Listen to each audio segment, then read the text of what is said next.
Bien, la idea es continuar con algunos ejemplos del teorema este que lo di la clase pasada, que lo voy a recordar.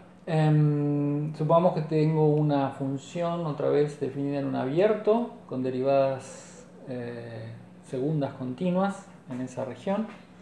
Y tengo un punto x0 y 0 que supongo que es un punto crítico, o sea, las derivadas primeras en ese punto x0 y 0 son 0. Y defino, recuerden, el discriminante que era este número d, que era, lo armaba a partir de las derivadas segundas, ¿no? Como dice ahí. Y recuerden que esto me daba condiciones suficientes de alguna manera para encontrar mínimos o máximos relativos o decir si era un punto silla. ¿Sí? Eran las condiciones 1, 2 y 3 que indico acá. Por ejemplo, si el discriminante es positivo y la derivada segunda en el punto respecto de x es positiva, entonces tiene un mínimo relativo en x0 y 0. Si lo mismo pasaba con el discriminante, pero la derivada segunda ahora es negativa, tenía un máximo relativo. Y si el discriminante era negativo, era un punto silla. Un punto silla, recuerden, era un punto que no era ni un máximo ni un mínimo relativo.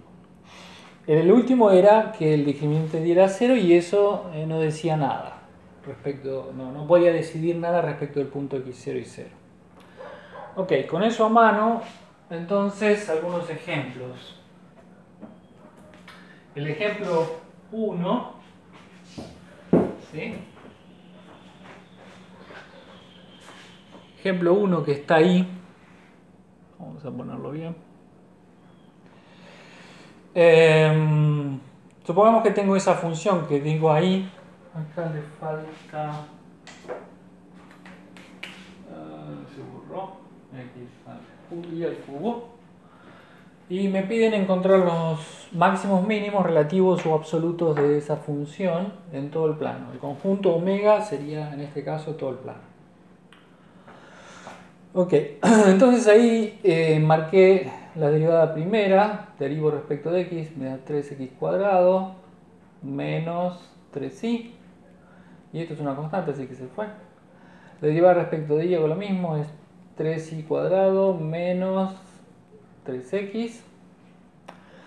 Ahora derivo la derivada segunda y me da 6x, porque esto es una constante cuando derivo respecto de x, y acá derivo respecto de y otra vez me da 6y, porque esto es una constante respecto de y. Ok, y finalmente derivada cruzada, x respecto de y, ¿sí? Acá derivo esto respecto de y, me da menos 3, porque esto es una constante respecto de y. Bien, entonces lo primero que hay que hacer para aplicar el teorema anterior es encontrar los puntos críticos, es decir, los puntos donde las derivadas, que acá en esta función es derivable en todo punto, tiene las derivadas segundas continuas, no tiene ningún problema. O sea, no hay problema, ¿no? Los puntos críticos son solo donde las derivadas se anulan. ¿Okay? No hay ningún punto donde las derivadas no existan. Entonces, repito, vuelvo para atrás. Los puntos críticos entonces es cuando la derivada primera es 0 o la derivada respecto de y es 0. La de x es 0 o la de y es 0. Y esto lo había calculado acá. Igualo esto, que es esto, a 0. Y esto simplemente si es 0, el 3 no es 0, o sea que esto tiene que ser 0, o sea que el y tiene que ser x cuadrado. Y hago lo mismo con el otro factor. Y lo que tiene que suceder es que el x tiene que ser y cuadrado. O sea, los puntos donde las derivadas primeras se anulan a la vez, las dos en el mismo punto tienen que anularse a la vez, tiene que suceder estas dos cosas. Bueno, si yo pongo acá en el x acá adentro, ¿sí? O sea, me queda y igual a x cuadrado y esto lo elevo al cuadrado, me da y a la cuarta, o sea que me queda que el y tiene que ser y a la cuarta. ¿Sí? Eso usando estas dos ecuaciones. Quiero saber cuándo hay un x y que verifica estas dos. Entonces, en particular, si hay un x y un y que verifican esta, tiene que verificar esta. Y entonces ahí es fácil ver cuando y es igual a y a la cuarta. Una solución trivial es cuando y es 0, ahí, la que estoy marcando ahí. Y si el i no es 0, puedo tachar el i de los dos lados, y si los tacho me queda 1 es igual a i cubo, y la solución de eso es cuando i es igual a 1. O sea, hay dos soluciones para esa ecuación, que son 0 y 1. Bueno, si el i es 0, fíjense, si el i es 0, el x es 0. O sea que un punto crítico es el 0, 0, el que marco ahí. Y el otro punto es cuando el i es 1. Si el i es 1, acá el x es 1. O sea que el otro punto crítico es 1, 1. O sea, los dos puntos críticos que yo tengo ahí son 0, 0 y 1, 1, como marqué. Ok, entonces voy a aplicar el teorema anterior. Recuerden el discriminante, lo escribí ahí. Las derivadas respecto de x dos veces por la derivada respecto de y dos veces menos la derivada cruzada al cuadrado.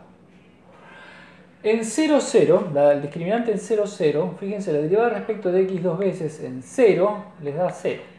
O sea que el primer término se va. Y les queda la derivada respecto de x y de y, que era menos 3, me queda menos 3 al cuadrado. O sea que les queda algo negativo.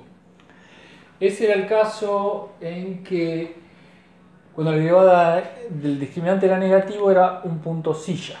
O sea que yo sé que el 0, 0, como indico ahí, es un punto silla. ¿Okay? Ya lo sé. No es ni un máximo ni un mínimo. Relativo.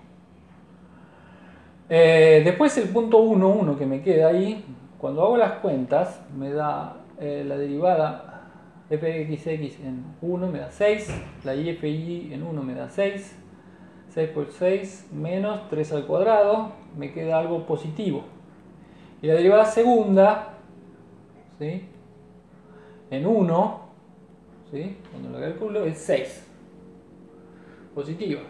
Entonces el caso que me da es positivo el discriminante, positivo la derivada segunda, eso era un mínimo relativo. Entonces ahí está, eso, el 1, 1 es un mínimo relativo. Ok. ¿Puedo decir algo más de la función? ¿Tiene máximos o mínimos relativos o absolutos? Bueno, el 1, 1 es un mínimo relativo, el 0, 0 es un punto silla.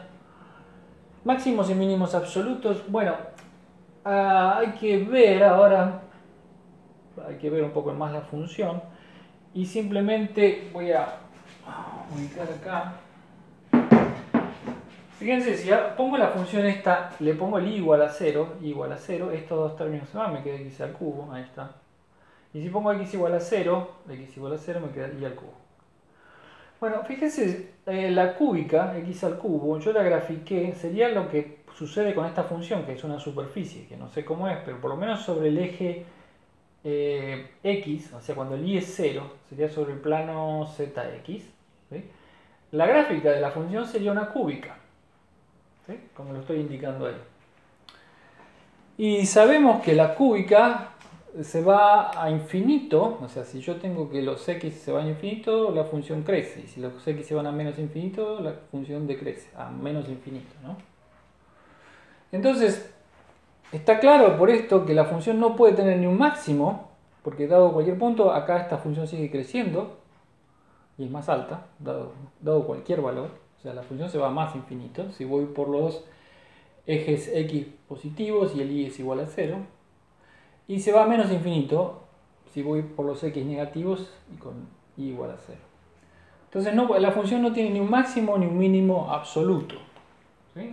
Entonces, eso sería un análisis más o menos, no digo completo, pero más o menos bastante elaborado de la función esta, con respecto a encontrar los máximos, mínimos, absolutos o relativos. ¿Sí? Otro ejemplo. Voy a hacer un ejemplo, que es el siguiente. Supongamos que tengo ahora esta función que indico ahí, f de xy, x cuadrado más y cuadrado, x cuadrado y más e a la x, y le estoy preguntando si tiene un máximo o un mínimo absoluto en este conjunto. El K es el conjunto de los x menores o iguales que 1 y menores o iguales que 1 en valores absolutos. Bueno, entonces yo grafiqué en azul, ahí grafiqué en azul esto que está acá, los puntos x en valor absoluto menor o igual que 1, ¿sí? Son es una franja de ancho 1 para allá o menos 1 para allá, porque cualquier x que está ahí en esa franja, su valor absoluto, el x solito, vale menor o igual que 1. Y la franja roja, esa que marqué ahí, serían los y en valor absoluto menores o iguales que 1. O sea, el conjunto K es básicamente un cuadrado con los bordes. Los bordes están incluidos. Entonces, ¿tiene un máximo o un mínimo absoluto esta función? Bueno, primero, el conjunto es un conjunto que es cerrado, ¿sí? Porque tiene los bordes, y es acotado, ¿sí? Y esta función es continua, ¿sí? Porque es producto de funciones continuas y suma de funciones continuas. Quiere decir que, si bien no sé dónde está, esta función puedo decir, por un teorema anterior, que tiene un máximo y un mínimo absoluto en esa región. ¿Ok?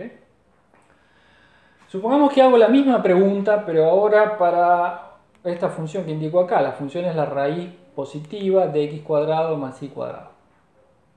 Y la región ahora es un poquito distinta.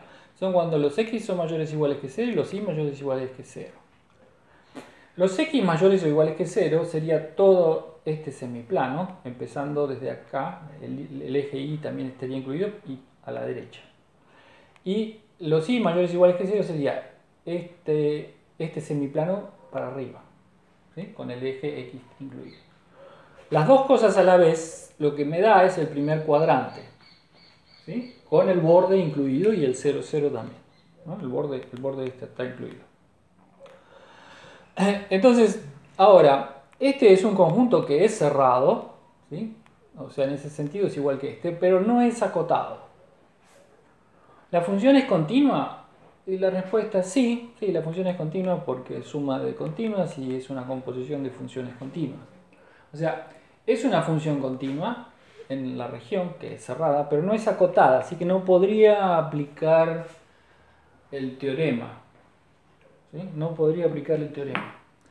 Sin embargo, uno puede hacer cierto análisis mirando la función. Por ejemplo, la función, como es una raíz positiva, siempre vale o algo positivo o a lo sumo 0, ¿sí?